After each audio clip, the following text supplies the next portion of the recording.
आचार्य जी आदरणीय श्री राम कुमार जी अपने इस कार्यक्रम के, जैसा कि आप लोग जानते हैं कि यह कार्यक्रम युवा दिवस के रूप में मनाया जाता है। स्वामी विवेकानंद जी अपने आप में एक आदर्श थे, उनका जीवन ही आदर्श था। उनके जीवन के हर कदम से निश्चित रूप से हमें प्रेरणा मिलती है, लेकिन हम सबके संदर्भ में उनका एक कहना था कि जब तक जीना तब तक सीखना, यानी learning is a long process. आपको पुत्रों माते बताएं क्या करना है, इसके लिए शादी करने की आवश्यकता क्या है, अर्थात ये समझदारी का विकास करना मुझे लगता है युवा दिवस मनाने का सार्थक सिद्ध होगा। आज आप सभी लोग बैठे हैं, समाज में कभी भी जाते हैं तो मैं अक्सर बुजुर्गों से सुनता हूं कि आज का युवा कहां जा रहा है, आज का युवा ये कर रहा। मैं आप सभी लोगों से ये कहना चाहता हूं इस मंच के माध्यम से कि आज आप लोग यह संकल्प लें कि आने वाला समय ये कह दे कि हाँ हम जिम्मेदारी लेने के लिए तैयार हैं, हाँ हम भारत का भविष्य हैं, हाँ हम भारत का फ्यूचर है। आज स्वामी विवेकानंद जी की जयंती पर मैं समझता हूं कि आप सभी लोग अपनी संस्कृति और अपने ज्ञान और दर्शन को पढ़ते हुए कहीं न कहीं भारत को फिर से रिप्रेजेंट करने का अवसर प्राप्त हो आप सभी लोगों को, और कहीं न कहीं उनके दर्शन से सीखते हुए अगर हम लोग पुनः वो तो जो उनको जो करना था वो कर गए, परंतु अब हम उनसे सीखते हुए हम अपना अलग स्थान कैसे बना सकते हैं और भारत को उसी तरह से सम्मान कैसे दिला सकते हैं जिस प्रकार से उन्होंने अपने भाषण में अमेरिका में दिलाया। तो कहने के आज हमको उनसे सीख करके और भविष्य में ऐसा करने की हमारे अंदर चाह हो और हम लोग ये सीखें। आज ये युवा दिवस मैं समझता हूँ इसीलिए बनाने का सार्थक सिद्ध होगा कि हम उनसे सीखें और माँ भारती को फिर विश्व पटल पर उजागर करने का प्रयत्न करें, और जो कि सपना था स्वामी विवेकानंद जी का कि एक नए दिन हम लोग फिर पुनः विश्व गुरु बने। तो कहीं ना कहीं जिस प्रकार एक समय पर हम लोग विश्व गुरु रहे हैं, लोगों को मार्गदर्शन दिखाते रहे हैं, तो कहीं ना कहीं हम लोग युवा करुणाई हैं, हमको शिक्षा करना है, हमको शिक्षा अर्जित करनी है। हमको शिक्षा इसलिए नहीं अर्जित करनी है, कह लीजिए आप लोग मामले जो होते हैं जो राजा और राजा के बीच में होते हैं उनमें हस्तक्षेप किया है, बहुत कम किया है। भारत को इन्होंने विश्व में प्रदर्शित किया है कि विश्व में भारत का क्या स्थान है। जब ये कहीं जाते थे तो लोग भारत को बहुत तुच्छ समझ के इन्हें साइड करते थे, लेकिन जब इनका एक ऐसे व्यक्ति रखते हुए इन्होंने कहा था कि एक अंग्रेज ने गीता को सबसे नीचे रख दिया, उसके बाद अन्य धर्मों की किताबें रखी, फिर सबसे ऊपर बाइबल रखते हैं और प्रदर्शित करते हैं कि गीता नीचे रखी है या अन्य जो भी, आप समझदार हैं। लेकिन जब बाइबल ऊपर रखते हैं तो स्वामी विवेकानंद जी मंच पे आते हैं तो अपनी बात रखते हैं और उसे एक नर्म भाव से, मतलब क्रोध नहीं आता उन्हें, वो उसका तर्क देते हुए बहुत अच्छा तर्क देते हैं और कहते हैं कि गीता तो सबका, सभी धर्मों का आधार है।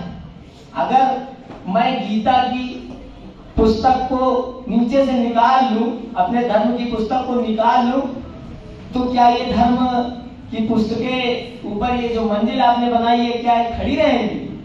गिर जाएंगी। ये उन्होंने गीता को आधार बताया, मतलब सामने वाले को गुस्सा दिलाने के लिए वो आए और उन्होंने स्वयं उसे उस सभा से चेहरा डाउन कर दिया उसका।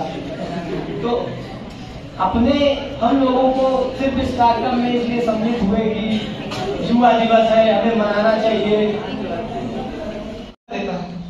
मनुष्य के अंदर जिज्ञासा उठी और धर्म ने एक गोल मोल सा आसान सा उत्तर दे दिया और मन की जिज्ञासा शांत हो गई।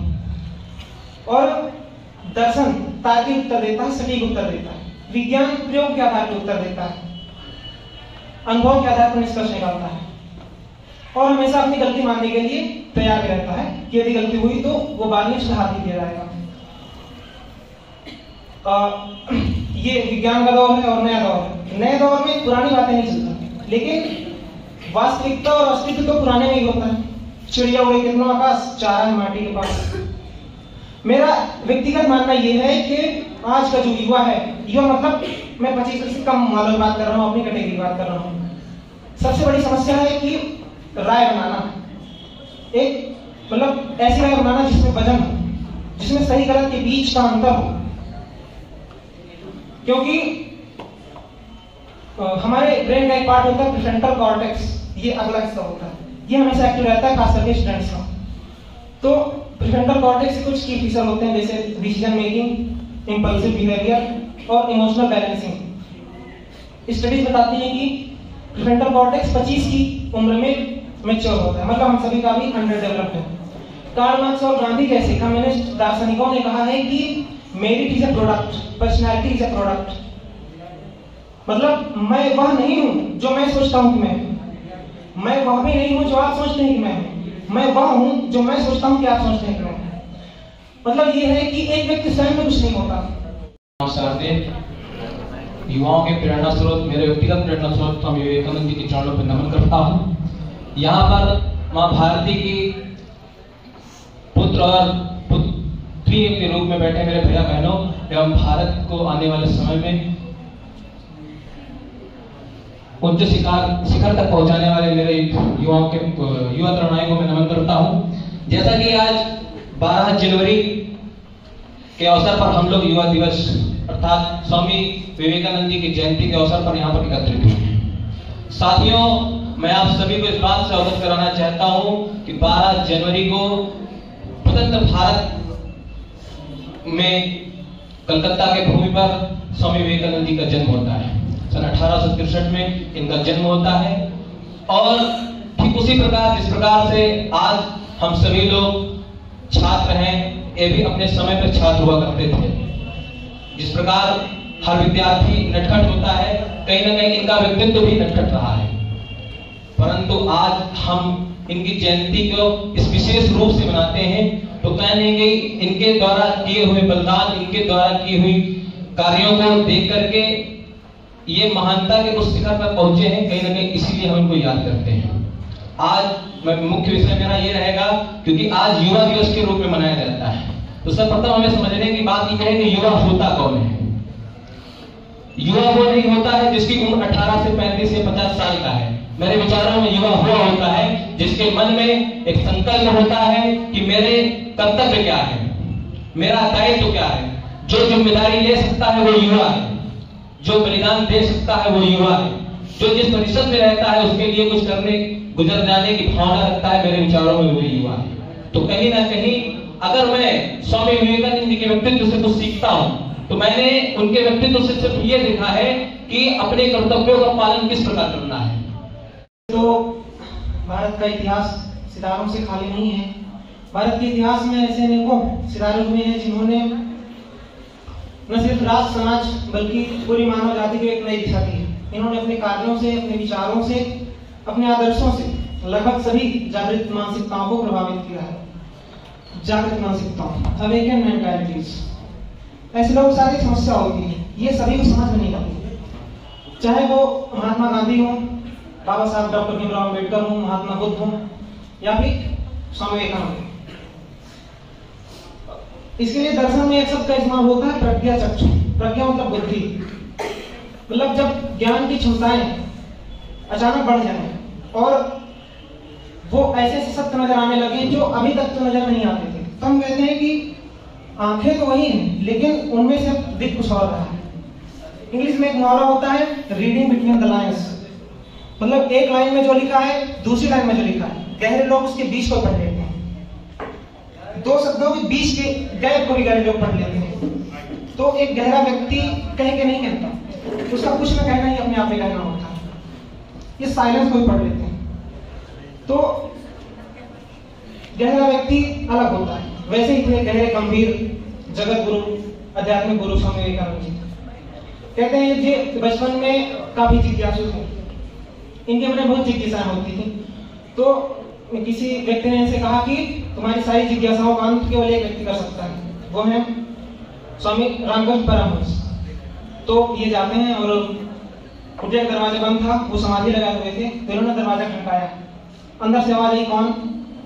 स्वामी विवेकानंद जी कहते हैं वही। निश्चित रूप से स्वामी विवेकानंद जी का जीवन एक प्रेरणा स्रोत है। अभी एक दिन आदरणीय प्रधानाचार्य वंदना स्थल पर उनका उदाहरण दे रहे थे कि एक बार विदेश दौरे पर एक महिला उनके पीछे पड़ गई, तो स्वामी जी ने पूछा कि बहन आप उससे क्या चाहती हैं? तो उस महिला ने कहा कि मैं आपसे शादी करना चाहती हूँ ताकि मेरा पुत्र भी आप जैसा तेजस्वी हो।